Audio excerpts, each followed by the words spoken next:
اور بہت سارے تو اللہ تعالیٰ نے آپ کے اوپر کرم بھی کیے جو مجھے پتہ ہے ذاتی طور پہ، لیکن انہوں نے منع فرمایا ہوا ہے کہ نہ بتائیے گا، یہ کرم ہوتا ہے اللہ تعالیٰ کا. تو اس سے معاملات سیدھے نہیں ہو جاتے جو لوگوں کی آپ نے راستے سیدھے کرنے شروع کر دیے؟ میں اگر آپ کو صحیح بتاؤں نا کہ یہ جو اعمال ہیں جو میرے اور میرے خدا کے درمیان ہیں، شاید اسی وجہ سے یہ ان لوگوں کو اللہ پاک نے میرے پاس بھیجا ہے کہ یعنی کہ مجھے یہ ایک شاید میرے رب نے یہ آزمایا ہے کہ دیکھیں کہ اب یہ بندی میرے کنبے کا کیا کرتی ہے، کیونکہ یہ جو اللہ کی مخلوق ہے یہ اللہ کا کنبہ ہے. تو میں اپنے رب کے کنبے کو کبھی بھی پیچھے نہیں چھوڑ سکتی. میں اپنی حیثیت سے بڑھ کے ان کا ہمیشہ سوچتی ہوں.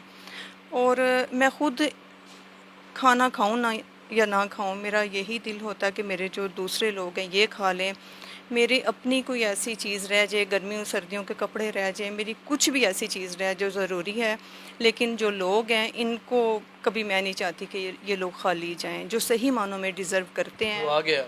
جی، جو صحیح معنوں میں ڈیزرو کرتے ہیں لوگ. میں نے ہمیشہ اپنی ذات سے بڑھ کے ان کا احساس کیا ہے کہ یہ میرے رب کا کنبہ ہے. اچھا بھائی صاحبہ، اس دفعہ ہم نے کچھ انویسٹیگیشن بھی کر رکھی ہے. سوال تو شاید آپ کو ناگوار گزرے، لیکن کرنا بہت ضروری ہے کیونکہ اب آپ پبلک فگر ہیں. آپ کی ایک اتنی بڑی S S P W F کے نام سے تنظیم ہے، ایک جو باقاعدہ پاسٹ اور کلیئر این جی او ہے. اتنے ممبرز ہیں آپ کے، ہمیں پتہ چلا کہ کوئی شخص ایک دمڑی کی بھی مدد نہیں کرتا کوئی ایک دو کے علاوہ. ہاں دیکھیں، میرے جو ممبران ہیں وہ بھی ایک فیملی کی حیثیت رکھتے ہیں. آپ بہتر یہ کہ اس چیز کا جواب آپ میرے ممبران سے لیں، وہ زیادہ بہتر ہوگا. میں کچھ ان کے بارے میں نہیں کہہ سکتی. لیکن ہماری انویسٹیگیشن کسی حد تک صحیح ہے. میں اس کا جواب نہیں دینا چاہتی. آپ میرے ممبران سے علیحدہ علیحدہ بے شک آپ ان کا انٹرویو کریں، آپ یہ سوال ان سے پوچھیں. یہ ایک انویسٹیگیشن تھی جو ہم نے کی ہوئی تھی. اچھا، شوہر نامدار نے کبھی منع نہیں کیا کہ میں اتنی محنت سے پیسہ کماتا ہوں باہر اور اتنا آپ کو پیسے بھیجتا ہوں، آپ اس میں سے بہت سارے، ایون کہ آپ نے تو اپنی زمین تک، کچھ پلاٹ تک بھی بیچے مجھے جہاں تک پتہ ہے. ہاں، اصل میں ابھی بھی جو وراثتی کچھ ایسی چیزیں ہیں جو انشاءاللہ مجھے امید ہے کہ ان میں سے بھی مجھے جو میرے حصے کی چیزیں ہیں وہ ملیں گی.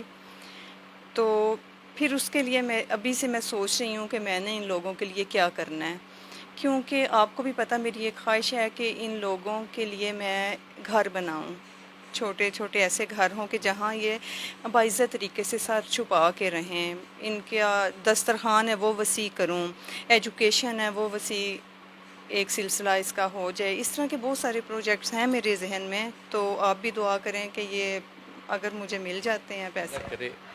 تو پھر یہ انہی لوگوں کے لیے ہیں جو میرے رب کی مخلوق ہے انشاءاللہ. ناظرین، ایک بات تو بالکل پرفیکٹ اور کنفرم ہے، جب تک آپ لوگوں کے درد کو اپنے اندر سمو نہیں لیتے اور ان کی مشکلات کو حل کرنے میں کوئی حصہ نہیں بن جاتے، تب تک حقوق العباد تو پورے نہیں ہوتے. اور اللہ تعالیٰ نے خود قرآن مجید میں یہ بات فرما دی ہے کہ حقوق اللہ کی تو آپ مجھ سے معافی مانگیں گے، میں معاف بھی کر دوں گا کیونکہ وہ میرا اختیار ہے. لیکن حقوق العباد کا ڈائریکٹ آپ کے ارد گرد رہنے والوں کا تعلق ہے. آپ کو کیا لگتا ہے کہ وہ نہیں معاف کریں گے؟ آپ کو کیا لگتا ہے باجی صاحبہ کہ یہ بات بالکل مصمم ہے کہ ہم بنائے ہی اس لیے جاتے ہیں کہ ایک دوسرے کی مدد؟ ہاں دیکھیے، جو دنیا میں آنے کا مقصد ہے نا، صحیح بتاؤں تو انسان اس کو بھول چکا ہے کہ وہ دنیا میں آیا کیوں ہے. یہاں پہ آ کے نفسا نفسی بس. قرآن پاک میں بھی ہے کہ انسان خسارے میں ہے، اور یہی وہ وجہ ہے کہ صرف اسے اپنی ذات کا ہے. اس کا مقصد کیا ہے دنیا میں آنے کا، وہ یہ بھول گیا ہے.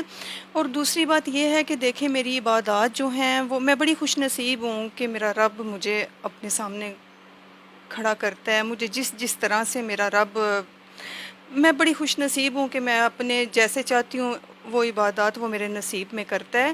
لیکن وہ میرے لیے ہے، میرا رب اور وہ میرا معاملہ ہے. لیکن اس میں دیکھیں اس سے جو میرا دنیا میں آنے کا مقصد ہے وہ پورا نہیں ہو سکتا. دیکھیں عبادات کے لیے تو فرشتے کافی تھے.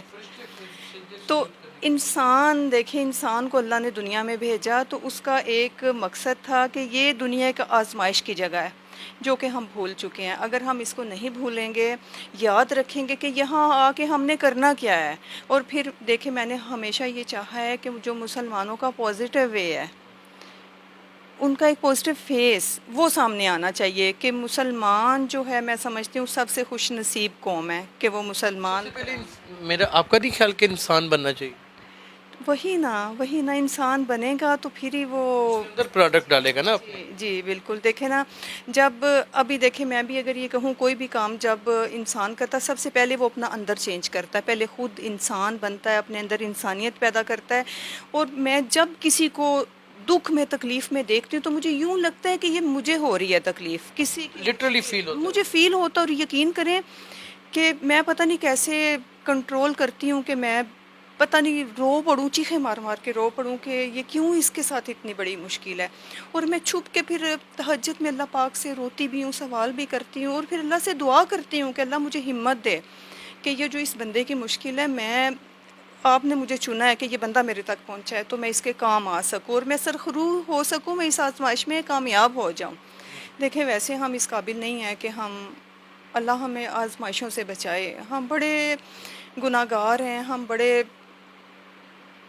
کیا میں کہوں کہ آپ تو ہم. بہت عظیم ہستی، نہیں بالکل بھی اللہ نہیں. نے آپ کو بڑا نوازا. نہیں دیکھیں، جو عظیم ہے وہ اللہ کی ذات ہے.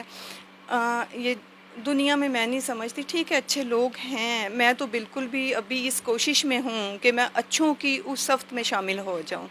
اور اللہ سے بھی یہی دعا کرتی ہوں کہ میرا رب مجھے اس صف میں شامل کرے جنہیں وہ پسند کرتا ہے، جو اچھے لوگ ہیں، صحیح معنوں میں جو اچھے لوگ ہیں. تو میرا دنیا میں جو آنے کا مقصد ہے، اگر وہ میں پہچان لیتی ہوں تو سمجھ لیں کہ میں کامیاب ہوگی، میں نے آخرت سنوار لی. تو میں تو ایک ایک نیکی جو ہوتی ہے نا، وہ چن چن کے اپنی جھولی میں ڈالتی ہوں کہ شاید کوئی ایک نیکی میرے کام آ جائے. لیکن یہ نیکیاں آزمائش میں بھی مبتلا کر دیتی ہیں اگر ڈالی جائے. اب جو میری زندگی ہے وہ تو سمجھ لے ایک آزمائش ہی ہے کہ میں سوچتی ہوں کہ دیکھیں اگر میرے پاس آئے ہیں، میرے پاس ابھی آج 20 لوگ آئے ہیں، اس میں سے میں نے اگر 18 کے کام کر دیے، 2 کے نہیں کر سکی کسی بھی مجبوری سے، اپنے وسائل کی وجہ سے، کچھ بھی، تو یقین کریں کہ مجھے پتہ ہے کہ میں کس قدر میں غمگین ہوتی ہوں، یا میں بہت، یعنی میں گلٹی فیل کرتی ہوں. اور وہ 2 لوگ پھر مجھے بھولتے نہیں ہیں، وہ مجھے کبھی بھی نہیں بھولتے کہ یہ 2 لوگ اس کے میں کام کیوں نہیں آ سکی. تو میں اللہ سے یہ بھی دعا کرتی ہوں کہ میرا رب مجھے اتنی ہمت دے، اتنی توفیق دے کہ میری حیثیت ایسی ہو جائے کہ میں ان کے بھی کام آ سکوں. اچھا، یہ بہت اچھی بات ہے. اللہ تعالیٰ نے آپ کو اتنے بلند اور اتنے نیکوکار جسموں سے نوازا ہوا، اور اس کی عملاً مثال بھی موجود ہے. آپ کا کام نظر آتا ہے اور دنیا ہمیں بتاتی ہے. ناظرین، میں آپ کو یہ بھی بتاتا چلا جاؤں کہ ہماری انویسٹیگیشن میں ایک اور چیز برآمد ہوئی اور دریافت ہوئی کہ ان کو ایک الہامی کیفیت سے بھی طاری ہو جاتی ہے. کوئی شخص مشکل میں ہو، اس کا ان کے ساتھ رابطہ نہ ہو، ان کو کہیں سے شاید غائب سے یا پھر اللہ کی طرف سے یا پھر الہام کی صورت میں ان کو پیغام پہنچ جاتا ہے، اور یہ خود بخود اس کے پاس پہنچ جاتی ہیں اور دروازہ دستک دے کر کے پوچھتی ہیں تمہارا مسئلہ کیا ہے. تو یہ مجھے پتہ ہے اس کے اوپر بات نہیں کریں گی لیکن ہم نے وہ 2-4 گھر تلاش کر رکھے ہیں. اچھا باجی صاحبہ، ایک بڑا ہی اہم سوال ہے جو کھلے دل سے دیجیے گا جواب. ایک تو آپ صنف نازک ہیں اور کام بڑے کٹھن. آنکھوں میں کیوں آنسو آ گئے؟ صحیح بتاؤں تو میں نے کبھی خود کو سمجھا ہی نہیں ہے کہ میں عورت ہوں. میں جب نکلتی ہوں میں بالکل ایسے ہی ہوں کہ میں اپنی ٹیم کو بھی کہتی ہوں کہ آپ مجھے بالکل ایسے ہی سمجھا کریں جیسے آپ خود ہیں، ایک جیسے، یعنی کہ مردوں کی طرح میں ہمیشہ کام کرتی ہوں. دیکھیں یہ تو ہمارے دین میں بھی ہے نا کہ جب آپ باہر نکلیں تو مردوں کی طرح نکلیں. اور جو جس طرح سے میری دیکھیں کوشش ہوتی ہے، مجھے ڈر لگتا ہے کہ آخرت میں پکڑ نہ ہو، میں کیوں سامنے آتی ہوں کیمروں کے، کیوں، لیکن میں کوشش کرتی ہوں کہ میں دین کے مطابق نکلوں. دیکھیں تاریخ اسلام میں جیسے ہم پڑھتے ہیں اس میں دیکھتے ہیں خواتین نے بہت بڑے بڑے کام کیے ہیں، اور کچھ ایسے کام ہیں اتنے زیادہ کہ جو ہمارے علماء نے وہ ابھی تک صحیح طرح ان کی وضاحت نہیں کی ہوئی کہ خواتین کیا کرتی ہیں. خواتین کا بہت اہم مقام ہے، وہ اپنے، یعنی کہ چینج لانے میں دنیا میں جو ہمارے مسلمان ہیں اس میں کائنات میں چینج لانے کے لیے خواتین بہت کچھ کرتی ہیں، کرتی تھیں اور ابھی بھی کرتی ہیں اور آئندہ کے لیے بھی کریں گی، لیکن یہاں پہ جو صحیح معنوں میں عورت کا مقام ہے نا، ابھی تھوڑی سی وہ اس سے دور ہے۔ تو اللہ کرے کہ ان کا جو اصل مقام ہے خواتین کا وہ ملے، اور خواتین بھی پہچانیں اپنے اصل مقام کو۔ اصل مقام کو پہچانیں، جی یہ بہت بڑی بات کر دی ہے اور یہ سمجھنے والی بات ہے، اسی نقطے کو لے کے چلنا ہے۔ ایک سوال اور کریں گے، آپ روحانی طور کے اوپر تو بے پناہ حسین روح کی مالک ہیں، لیکن ظاہری طور کے اوپر بھی بے انتہا خوبصورت ہیں۔ کبھی یہ خوبصورتی آپ کے کام میں حائل نہیں ہوئی؟ دیکھیں، جو اللہ پاک ہے نا، وہ اپنے بندے کو بناتا ہے، وہ اپنے بندے سے بہت پیار کرتا ہے۔ یہ میں سوال آپ سے کھول کے اس لیے کروں گا کہ ایک مرد ہو، اس کے اوپر حسن و جمال ہو تو وہ اس کی اکڑ میں سے نہیں نکلتا، اور ایک صنف نازک ہو اور وہ ظاہری طور کے اوپر بھی بے انتہا خوبصورت ہو، اور اللہ تعالیٰ نے اسے حسن سے، اسے اٹریکشن سے، کشش سے بھرپور رکھا ہو، اور وہ پھر فلاح کا بھی کام کرے، تو مشکلات نہیں پیش؟ کبھی سوچا نہیں ہے، کبھی یہ سوچا نہیں ہے، اپنے آپ کو کبھی اس قابل ہی نہیں سمجھا ہے۔ ہمیشہ اپنے کام پہ دھیان دیا ہے، ہمیشہ یہی سوچا ہے کچھ ایسا نہ کروں کہ جس سے میرا نہیں کرتا بناؤ سنگار کرنے؟ دل کرتا ہے کہ ایسے کام کروں کہ جب رات کو سونے کے لیے لیٹوں تو خوش ہو جاؤں، ہاں میں نے آج یہ کام بھی کر لیا، یہ کام بھی کر لیا، آج میں نے کوئی بندہ جس کا میں نے سوچا تھا، جو آج کی میری پلاننگ میں تھا، وہ رہا نہیں ہے، یہ میں کر سکی ہوں۔ تو اس سے بڑھ کے کوئی سوچ نہیں آتی، اور سب سے خوبصورت بھی یہی سوچ ہے، میں جو ہوں یہ میرے رب نے بنایا ہے، اگر آپ نے تعریف کرنی ہے تو میرے رب کی کریں، کیونکہ اس میں کمال جو ہے وہ میرے رب کا ہے، میرا اس میں کوئی کمال نہیں ہے، میں تو گناہگار ہوں، کسی قابل نہیں ہوں۔ ناظرین، باجی صاحبہ کی باتیں آپ نے سنی۔ میں آپ کو ایک بات بتاؤں، خواتین ہوں یا مرد ہوں، ظاہری حسن اور جمال کے پیچھے وہ بالکل ایسے لٹو ہوئے پڑے ہیں کہ اپنی ہوش بھی کھو بیٹھے ہیں۔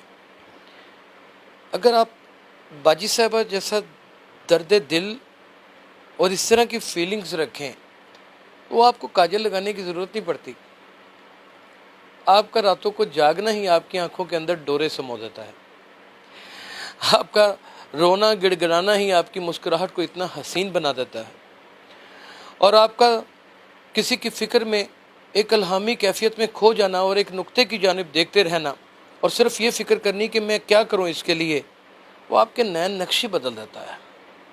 تو کوشش کریں کہ اپنے آپ کو اگر بہت ہی پرکشش بنانا چاہتے ہیں اور ایک ایسی پرسنالٹی، میگنیٹک پرسنالٹی بنانا چاہتے ہیں کہ دنیا آپ کی طرف کھینچی چلی آئے، تو اس کے لیے دنیا کی پرواہ کریں یہ سوچ کے کہ دنیا میری عزت تقریر کے لیے میری طرف نہیں کھینچ رہی، وہ اپنے مسئلے لا رہی ہے، اور اللہ تعالیٰ مجھے توفیق عطا کر رہا ہے کہ میں ان کے مسئلے مسائل حل کروں۔